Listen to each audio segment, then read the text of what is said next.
Hey folks, it's January the 24th, Thursday, 2019. Still a little dark 100 hours.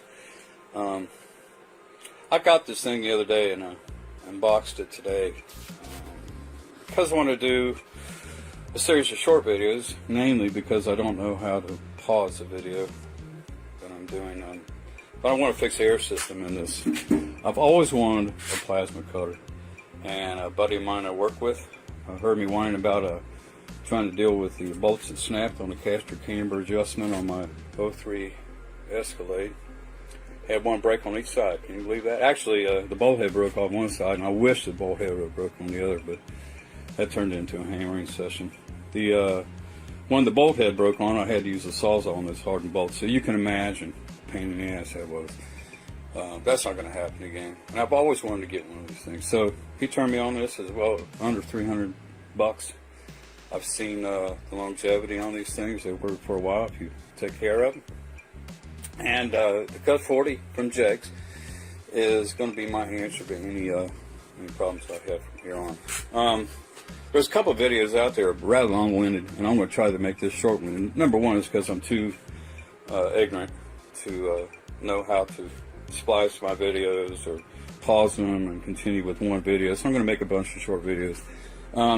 This is the issue, and I'm sure it'll work just fine, but I don't know for how long, so I'm going to just go and address it. Everybody's talking about the leak in the air system, so that's what I'm going to fix. I don't know if you can hear this because my compressor's on, but there's no sound here, right? No sound, right? Can you hear that? I can hear it. Nothing? Something. And that is outside, or that's not outside. That's from the little alligator plumbing they've got hooked up from the water air separator. So I got a mini water air separator, cobalt and mini regulator, because I saw another fellow do a video and it looked like it works just fine. So I'm going to go and change that out. I got two sizes of hose here. What is this? 1/4 by 3/8, and then this is 1/2 by 3/8. So I should be set on that. All I have to do is go get the plumbing and the compression fittings. The thing I have already gotten is from Harbor Freight, believe it or not. This place has always got me out of trouble big time. But I'm going to supplant this immediately because that won't last any time at all. I'm sure it'll work fine for a minute.